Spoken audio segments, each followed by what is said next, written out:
আমরা সাহায্য প্রার্থনা করি, কিন্তু দেখা যায় আমাদের সাহায্য প্রার্থনাই থেকে যায়, প্রার্থনাটা কোনো কাজে আসে না।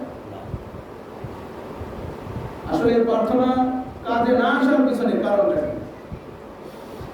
চাওয়াই থেকে যায়। আল্লাহ রাব্বুল আলামিন আমাদের চাওয়াকে গ্রহণ করেন না। এই বিষয়ে আল্লাহ রাব্বুল আলামিন পবিত্র কালামুল্লাহতে ঘোষণা করেন, وَلَا تَكُونُوا كَالَّتِي نَقَضَتْ غَزْلَهَا। আল্লাহ রাব্বুল আলামিনের ঘোষণা হলো, পৃথিবীর বুকে কিছু মানুষ, কিছু নারী এমন আছে যারা কোন সুতা পাকাইল, এরপরে সুতার পাক খুলে অযথায় বিনা কারণে সেটা টুকরা টুকরা করে তারা নষ্ট করে ফেলল। কোন দড়ি বা সুতা পাকাইল, পাকানোর পরে কোনো কাজ নাই, এমনিতে সেটা নষ্ট করল। তোমরা এমনটা হইও না, তোমরা এমনটা হইও না। মুফাসসিরিনে কেরামের ব্যাখ্যা করেছেন, যে সকল মানুষ ঈমান আনয়ন করে, ঈমান আনে, ঈমান আনার পরে সে তো হেদায়েত প্রাপ্ত হয়ে গেল। যখন সে ঈমান আনলো, সে হেদায়েত প্রাপ্ত হয়ে গেল, আল্লাহর একনিষ্ঠ বান্দাতে পরিণত হয়ে গেল।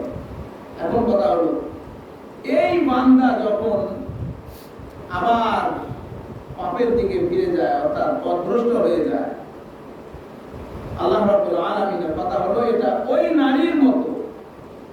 বিনা কারণে যে নারী সুতা পাকায় সেটা নষ্ট করে ফেলে, টুকরা টুকরা করে ফেলে, এই সকল ব্যক্তিরা তেমন।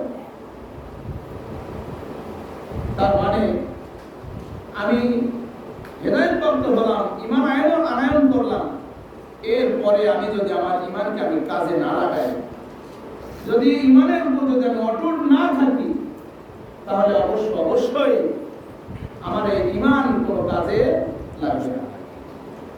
আল্লাহ রাব্বুল আলামিন এই বিষয়ে একটি ঘটনা উল্লেখ করেছেন,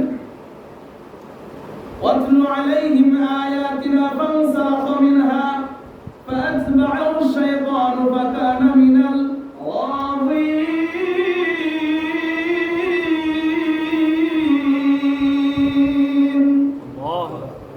আল্লাহ রাব্বুল আলামিন এই বিষয়ে সুন্দর একটি ঘটনা আমাদের উপস্থাপন করেছেন, আমাদের বোঝার জন্য, সেখান থেকে শিক্ষা নেওয়ার জন্য।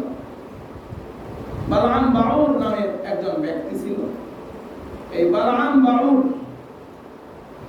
এই ব্যক্তি মুস্তাজাবুদ দাওয়া ছিল। মুস্তাজাবুদ দাওয়া কারে বলে? এই ব্যক্তি যে দোয়াই করে আল্লাহর কাছে, সেই দোয়াই আল্লাহ কবুল করে নেয়। যে দোয়া করে সে দোয়াই আল্লাহ কবুল করে নেয়। তাহলে কেমন ব্যক্তিত্ব, আল্লাহর কাছে কত প্রিয়! তাহলে এমন ব্যক্তি, তার বিবি একটু দেখতে তেমন সুন্দরী ছিল না, একটু কুৎসিত টাইপ। তার বিবি চিন্তা করলো, আমার স্বামী যে দোয়াই করে সেই দোয়াই কবুল হয়, আমি একটু বলি না কেন আমার জন্য একটু দোয়া করতে?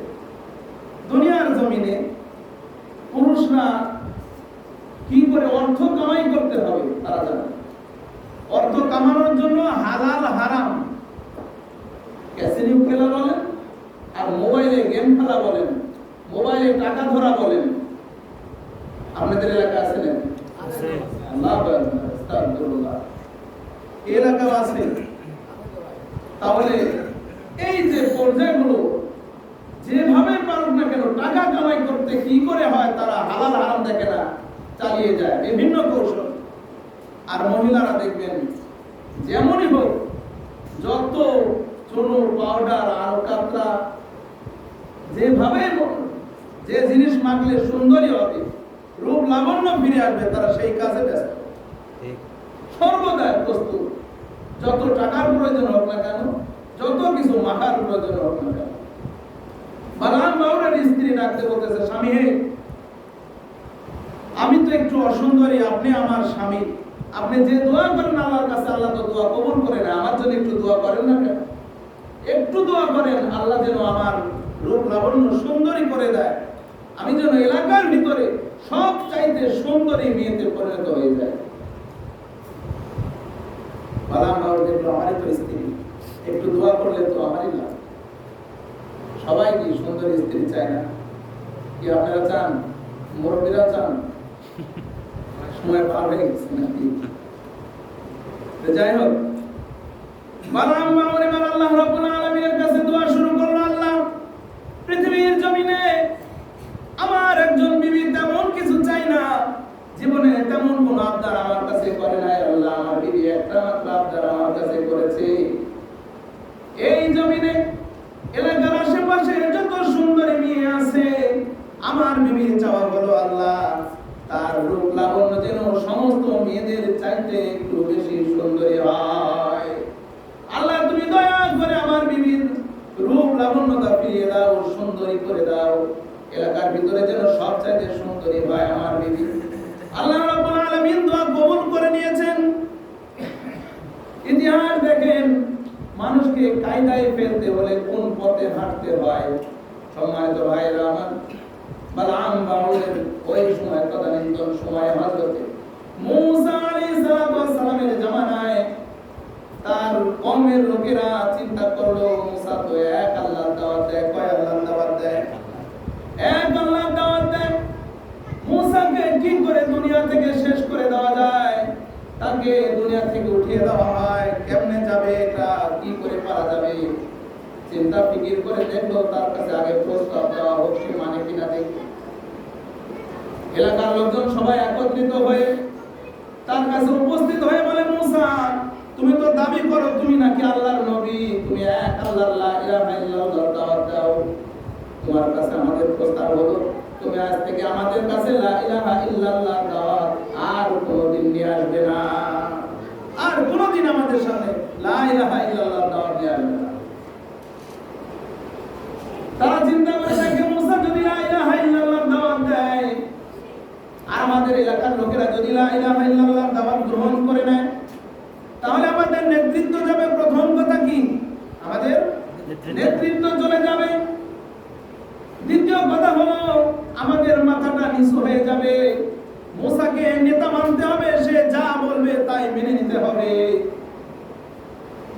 তার কথা মতো এলাকা চলবে, আমাদের কোনো কথার দাম থাকবে না। আমাদের এলাকার নেতাদের একটু খোঁজ করে দেখেন তো দেখি, আমাদের এলাকার নেতা যারা আছে তারা কি নেতৃত্ব ছাড়তে চায় না? টাকা পয়সা খরচ করবে, জমি বিক্রি করবে, এরপরেও কি মেম্বার চেয়ারম্যান হবে? হবেই। করে কি করে না? করে। নেতৃত্ব টিকে রাখতে যা কিছু প্রয়োজন, একজন আরেকজনকে যদি মেরে পিটে হত্যাও করতে হয় তথাপি তারা সেখানে প্রস্তুত থাকে। বাবাজিরা আমার, তদানীন্তন সময়ে মূসা আলাইহিস সালামের কওমের লোকেরা এবার চিন্তা করে দেখলো, মূসা যদি কালিমার দাওয়াত দেয় আর আমার এলাকার লোকেরা যদি এটা মেনে নেয় তাহলে তো আমাদের সবকিছু হারিয়ে যায়। বলল মূসা এই কাজ আর করা যাবে না।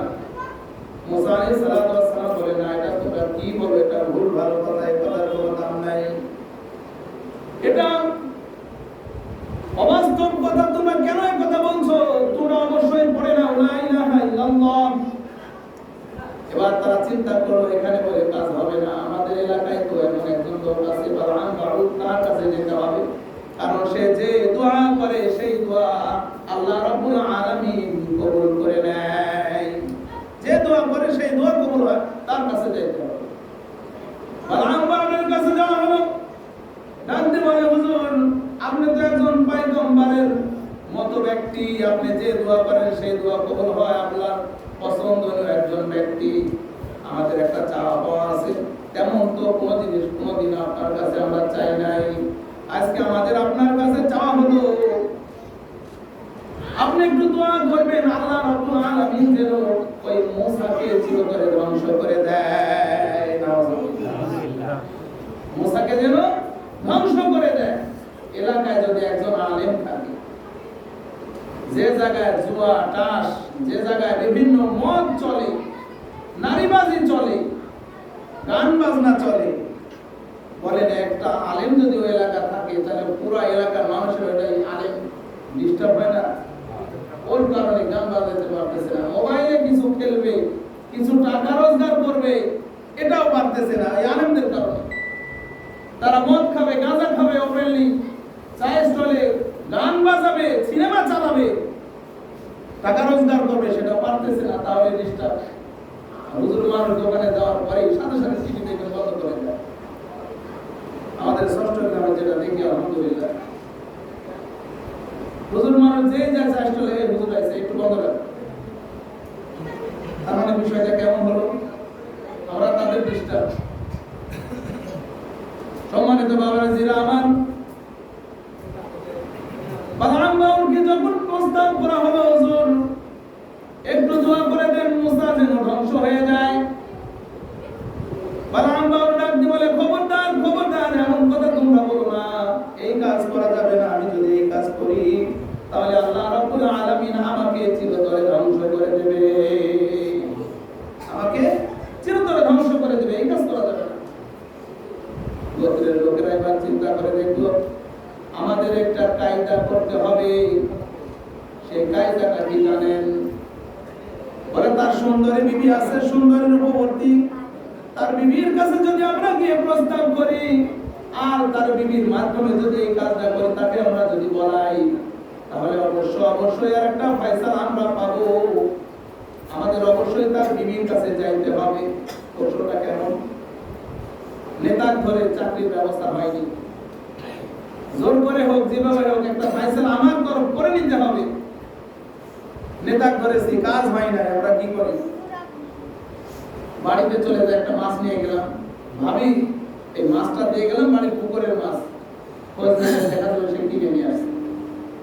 বলে পুকুরের মাছ, আমার নিজের পুকুরের।